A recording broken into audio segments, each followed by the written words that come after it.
Hey, what's up, everybody? The V Club here. As you know, this is what I got right here. There it is. It's about anything and everything. Nothing's off the table. Lifestyle, entertainment. Everything is at our disposal. And we talk about it all.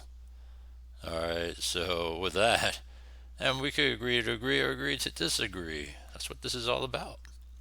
So I like to share with you my thoughts. I know that some of you guys think that my views may be a little extreme, but at the same time, it's common sense.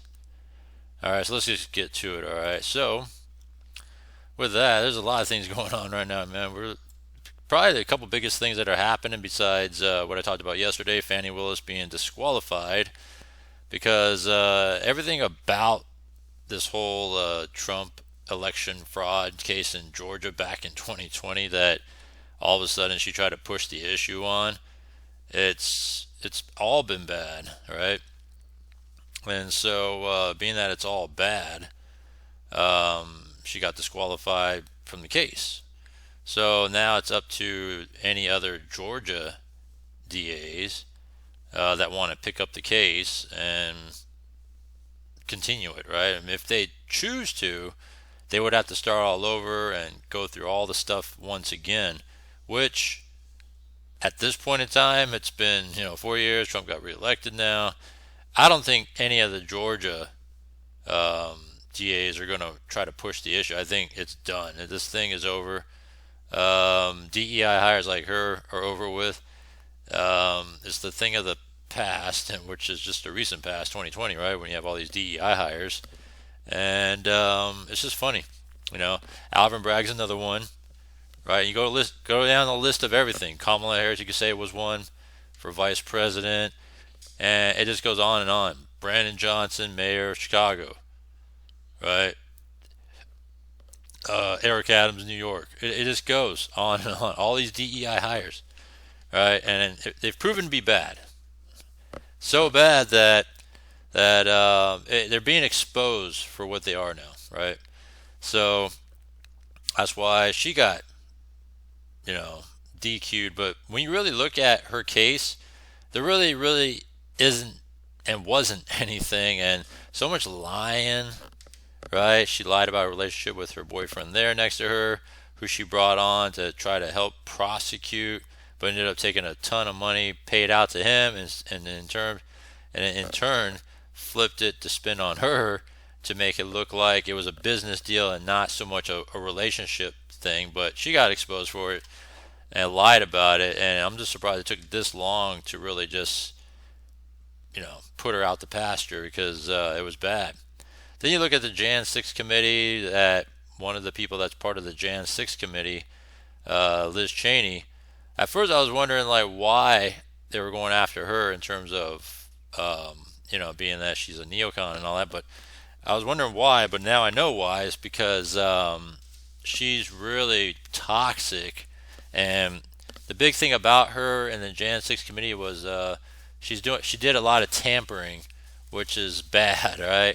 So tampering with witnesses and things like that, it's bad. It's real bad. And even the Jan 6 committee has been exposed as corrupt and bad all across the board. And that's why it says here she's in panic mode. She's unbelievably screwed. All right, because at first I didn't know what was going on with all that. And so let's take a look at this real quick, just so we can see why she's screwed. All right. And technically, she's kind of like a Democrat. The way she's treated, the way she was trying to be brought in by Kamala Harris when Well, Kamala it would Harris seem was as if Liz campaigning. Cheney, everyone's favorite rhino turncoat, has found herself in some very hot water. Take a look at this. As reported, Liz Cheney accused of breaking numerous federal laws as GOP calls for FBI probe. Okay, well, what exactly are the allegations, and why is the GOP calling for the FBI to take a look at her?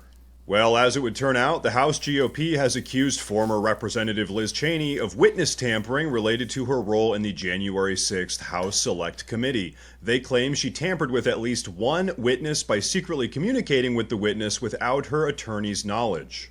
Simply put, the allegation is that Liz Cheney was trying to coach the January 6th witness on what to say in order to help incriminate Donald Trump. So if you guys don't recall, January 6th was the day that supposedly they had these riots that were happening at the Capitol and all this stuff. All that stuff was orchestrated by the Democrat Party and undercover FBI agents. I mean, there's a lot. It's a mess. It's crazy. And they try to put it all as if Trump pumped up the crowd and with all this, talk and everything about it. Like they were really trying to destroy Trump at this point. And even when Trump tried to call for the National Guard, and he even called Pelosi to say, "Hey, can you send the National Guards?" She just ignored it and just didn't go through with it, and just let Donald Trump take on this whole thing that happened, all right, without any response to help. Because at this point, January 6th, it's around the corner with the new inauguration. Any Democrats that were working under Trump, they were done with him already. They said, "We're not going to help you anymore." And so, to me, that's treasonistic what Pelosi did. And then when you look at everything else that was going on, January 6th, with that whole stuff that was going on there, they were really trying to just destroy Trump at this point. Absolutely unacceptable. Now, regarding evidence for this allegation, it's been proven that Liz Cheney was using an encrypted messaging app to communicate with the witness for weeks before their 2022 testimony, a testimony that has since been completely ripped apart by various House Republicans. Now, Liz Cheney's behavior is probably one of the most classic cases of Trump derangement syndrome. Not only is she allegedly using encrypted messaging apps to coach January 6th witnesses on what to say in an effort to bring down Donald Trump, but she also endorsed Kamala Harris in the 2024 election, which actually probably helped Donald Trump to some degree, because no one likes Liz Cheney, not Republicans, not Democrats. What's so funny about people like Liz Cheney, and also sad in a way, is that they actually just can't control themselves. They're so filled with hate and anger that they end up sabotaging everything they try to do, their own goals and desires, because they just can't help it. 0% logic, 100% rage.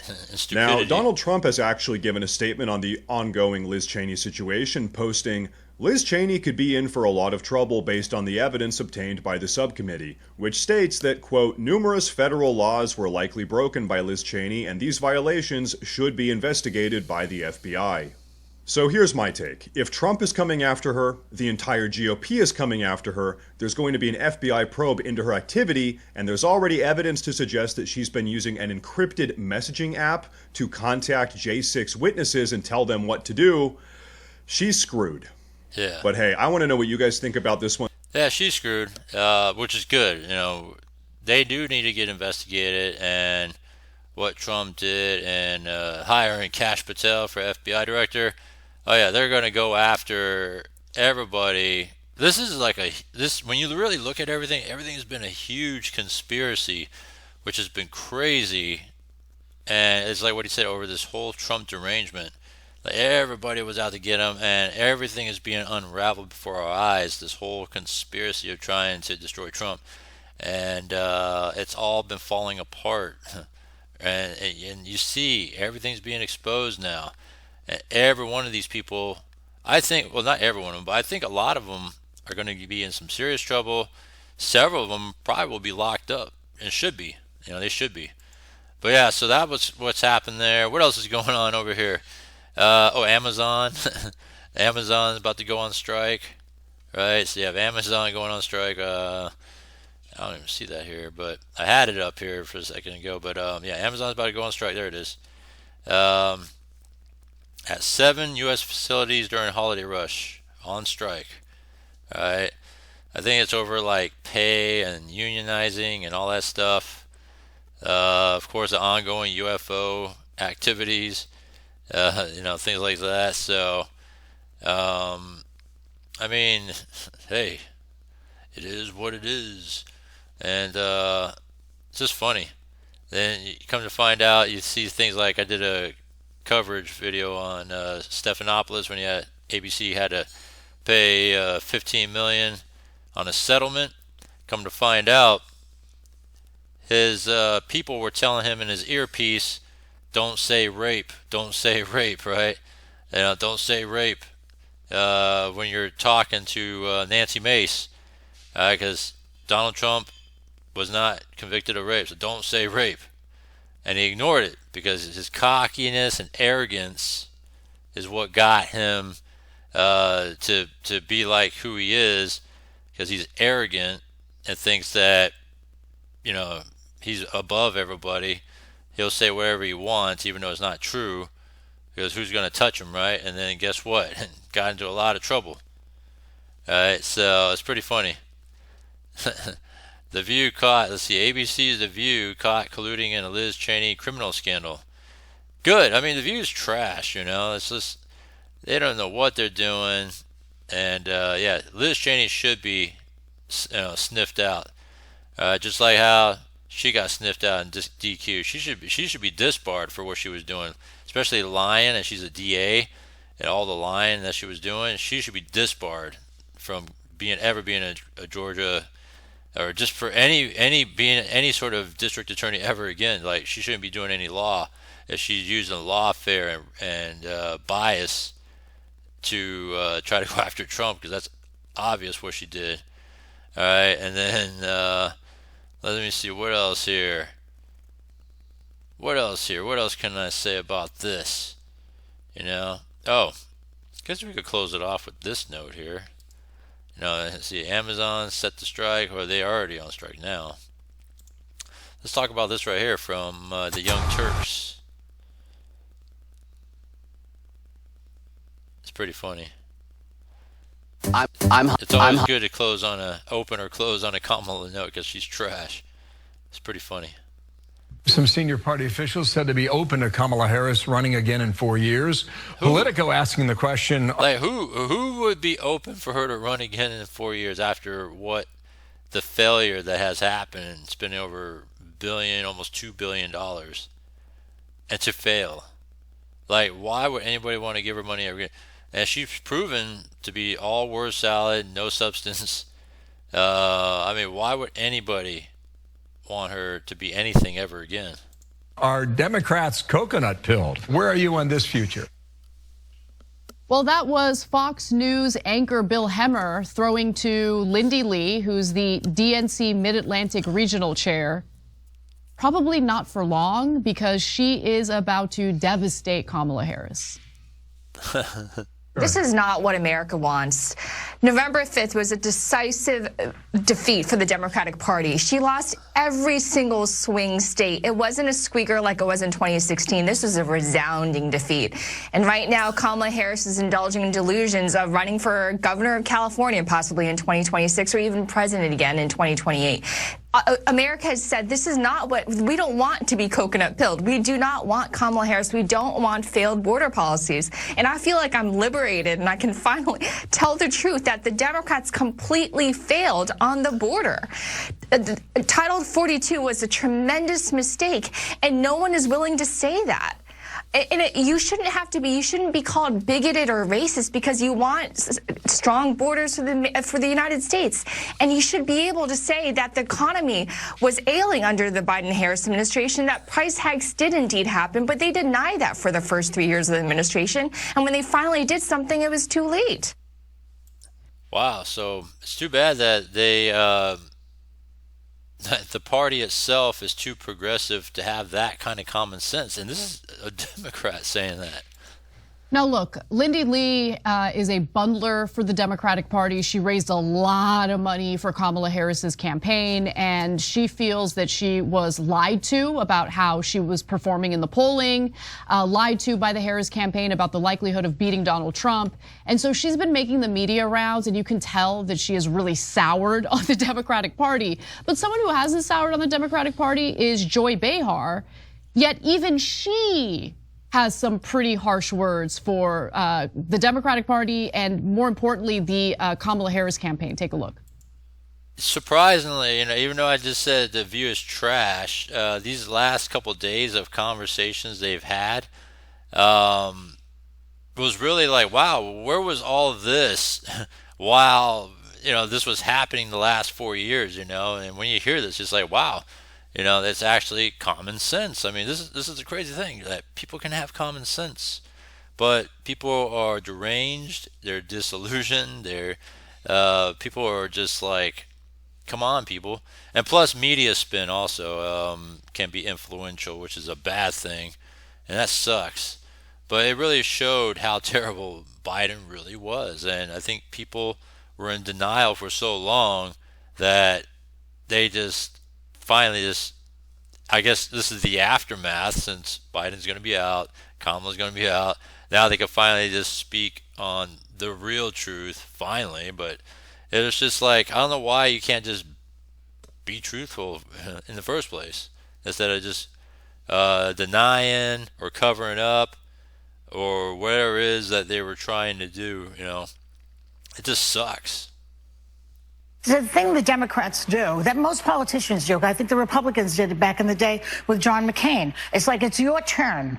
Kamala's in position, it's her turn. Yeah. Joe Biden, he did not retire early enough so that there could be an open, what do they call it? Primary. Exactly, thank you. That's a simple word, and yet there would have been an open primary. Yeah. We would have seen what was out there a little bit more. It's just as bad as what they... It's funny how they say that, because the way they stacked it was they didn't have a primary, because they all just said Joe's going to do it again because he's the only one that's beaten Trump. So he's going to do it again without even just having a primary, because they just felt like he should be the one, since he's defeated Trump before, he could do it again. That's the mentality they had as a party. That's what people forget. And it's funny, how that is, that they are saying this now, but that's not what they were saying before. And when Joe was failing, that's when they decided to have a replacement candidate. And at this point, it was like he got exposed so bad that it was too late to even hold a primary.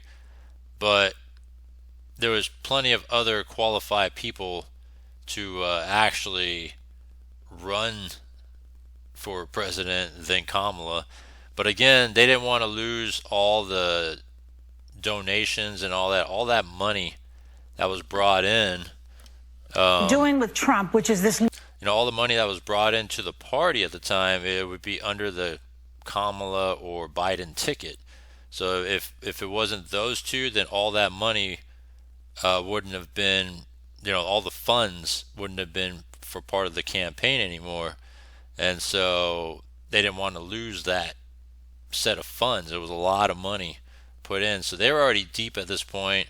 They couldn't, even though if they wanted to go with another candidate, which they could have and should have, there was no way, because of all the money that was already put into it, they would have lost that money. And they just had to go with Kamala. There was no other choice, or just stick with Joe. Loyalty oath that everybody has to take and bow down and kiss his ring. Mm-hmm. It's not about who's the best person. It's about who do you feel is in the next in line to do the job, with the Democrats and with the Republicans. Obviously implying, and this would be a correct statement, that Kamala Harris was not the best person for the job or the best candidate to run against Trump. And look, finally, even Jill Biden is taking some shots at Kamala Harris. If you don't believe me, take a look at this. So I hope that you all feel that sense of, peace and light, and that just for a moment when you leave here today that you feel, I don't know, a sense of joy. Because I think we all need we all need to feel joy now during this time of the season, during this time. So anyway, okay, now I'll start. You're all reading into that. Are we? Are we? Yeah, so the rumors are that Jill Biden always hated Kamala Harris because of the one line in the debate back in 2020 in the primaries, where she talked about how Joe Biden was in favor of segregation on buses back in the day, and then she never forgave her for that. Oh my God, Queen Biden, way to hold on to that grudge, right? And hurt your own party in 1,000 different ways just because you're bitter. Even even Cenk here you could tell he's kind of changed his mentality of this Trump derangement to a little bit more, I guess you could say, conservative these days as well. I mean, it's like this conservative shadow is starting to come upon people in a good way, because they're starting to realize that maybe it's not so bad being conservative a bit, like all the progressive stuff is so bad, and even he's been his mentality and attitude's been more open-minded. You could tell these days, being how liberal he is, he's been better in terms of his behavior towards conservative. Anyways, so now, speaking of bitter, though, I'm a little bit bitter about The View. Because when we said Biden was too old, they were like, how dare you, right? When we said there should be an open primary, they said, how dare you? Right. When we said, hey, the Democrats are asking for loyalty oaths and we're not supposed to be the authoritarian party, we're supposed to be more open. They're like, how dare you? Now all of a sudden The View is like, oh my God, you know what? Why didn't anybody tell us Biden was too old? Yeah, they'll go back to the loyalty oaths, believe me. Of course, they will. The View is The View's trash. The masters of loyalty oaths. If you don't pledge for whoever is the establishment corporate robot, they'll take your head off on The View. So, Joy, I appreciate your new opinion, but it's very, very different than your old opinion, which was like a minute ago. And like too little, too late. Now act like common sense when none of it was happening the last 3-4 years. Dramatically different. By the way, there's one thing I disagree here. I think Kamala Harris will probably win in a cakewalk for governor.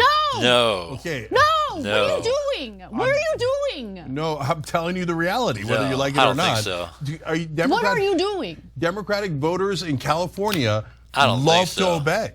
And so oh my God. I'm gonna move, Cenk. I'm gonna quit my job. I'm gonna quit my job and I'm gonna move. I'm not saying I'm in favor of it. I'm telling you what's like if the Democratic Party said, we anoint Kamala Harris, a giant percentage of Democrats in California would go, yes, we obey. We will take the loyalty oath. It doesn't matter how bad she is. This state cannot survive another incompetent Democrat leading it. Yeah. Leading it. Democrat like Kamala. No, we just can't. Okay, we can't. Anyway, so people are egging her on. Okay, apparently she's in a wait and see mode. How about you wait and see your way out of public life and go go do what you're supposed to do. Go work in the private sector. We're on the same page here. Whatever it is, but do not run as governor of California. Yeah, we're on the same page. So look, here's the thing that they still won't say that is definitely true, which is that she was a disaster. She was a terrible candidate. She's but terrible. It's still to this day with all their little, oh, golly gee, I wish somebody would have told us, right? But they're not saying the core thing, which is she was a talking robot and she could not answer normal questions like a human being. She had her scripts ready and she would just take the script, her talking points, and match it to any question that you asked her. It was Sarah Palin-esque. Yes, I said it, and yes, she definitely deserved it. And no, Sarah Palin no part of her for any campaign at all, okay? And I don't know what coconut pilled means. That's a thing that people made up that doesn't even make any goddamn sense. Okay, and finally on Linda Lee, the person say, so look, she's more conservative than I am, way more, and she's more from the donor class, etc. But at the same time, we don't have to drive everybody out of the party, right? So she has a different opinion on immigration, so what, right? And it turns out that was the majority opinion in America, even though portions of it that I might not agree with. But I brought her up because she said a word that a lot of people are feeling. She said, I feel liberated. And that's because the establishment in the Democratic Party is so oppressive that if you disagree 1% in either direction or any direction, they'll take your head off. Right. And then after the election, pretending as if they're open-minded is just garbage. Straight up. The next time they'll do the same exact thing, and they'll demand your obedience and compliance with probably the very worst candidate. It's crazy. I please don't run for California. Please, I'm begging you. The Washington Post reports that you know she will. You know Kamala will run for California when that time comes. It's inevitable. All right, it's inevitable. As soon as she lost to Trump on November 5th, some Harris supporters seized on the idea of a gubernatorial run, including wealthy donors. God, these wealthy donors are going to be the death of me. Eager to see her take a leadership role in such a powerful post. Quote, what leadership? She showed no leadership when she ran for president. Leadership.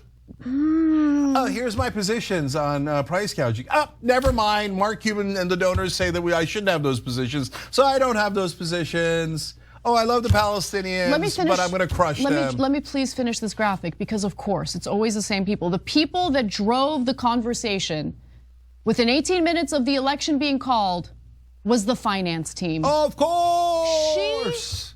She took $1 billion that was donated to her and not only spent it on nonsense in the span of 3 months, her campaign went into debt.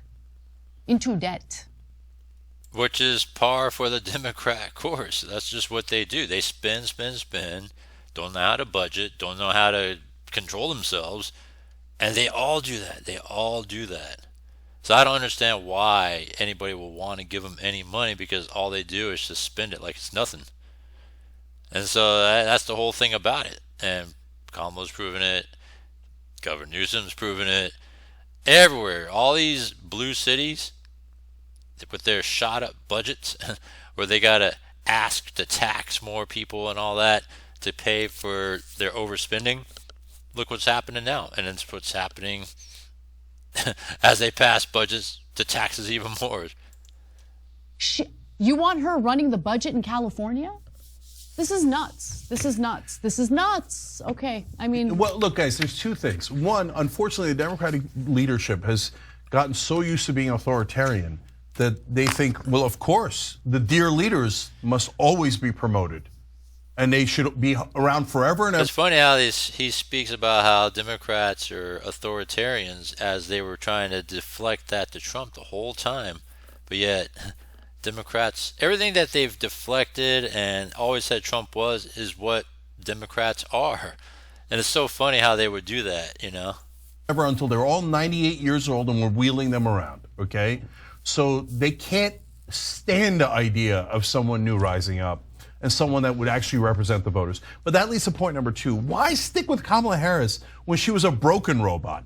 Why don't you go get a new and improved robot like Pete Buttigieg's corporate robot 2.0, right? And that's what they'll do at the presidential level. Garbage too. But why bother running her for government? Because the finance team represents the donors, and the donors don't want someone smart and independent. They want someone just like Kamala Harris, so that they could say, oh, you're an empty vessel and you'll say anything we want?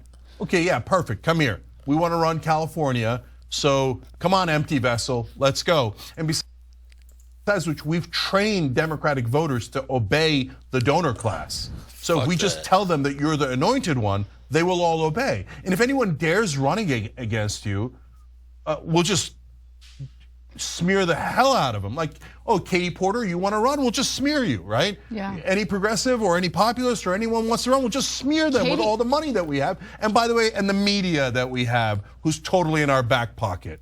Yeah, Katie Porter would be great. Great suggestion, even though you didn't really suggest it. But Katie Porter's garbage look, too. I'm sorry. Right now, the Golden State is cooked. So the idea of more of the same, and I do see Kamala Harris as more of the same. Like, she's just the female version of Gavin Newsom. Disaster. Except Gavin Newsom at least can speak, right? That's the thing. Like, he's a snake and is able to be a snake because he carries himself well in these public appearances. But in terms of substance, no, we need real leadership in California. It's falling apart. I'm sorry. Anyway. Yeah, of course. And they're not going to do that. They're always going to go to the corrupt. And if you don't get that Kamala Harris is corrupt and incompetent by now, I mean, we're just going to have those same old fights. That's the Democrat Party. You just spoke. See, Democrats are corrupt. That's the party in itself. So that's what you got going on over here. All I got to say is, man, see, common sense ain't so common, but man, people are waking up. But yeah, I just wanted to share that with you guys. You know, what's been going on. Comment down below, let me know what you think. Other than that, subscribe to the bell icon. That way you can stay on top of daily talk and just daily stuff of whatever is going on out there. And other than that, I'll see you next one.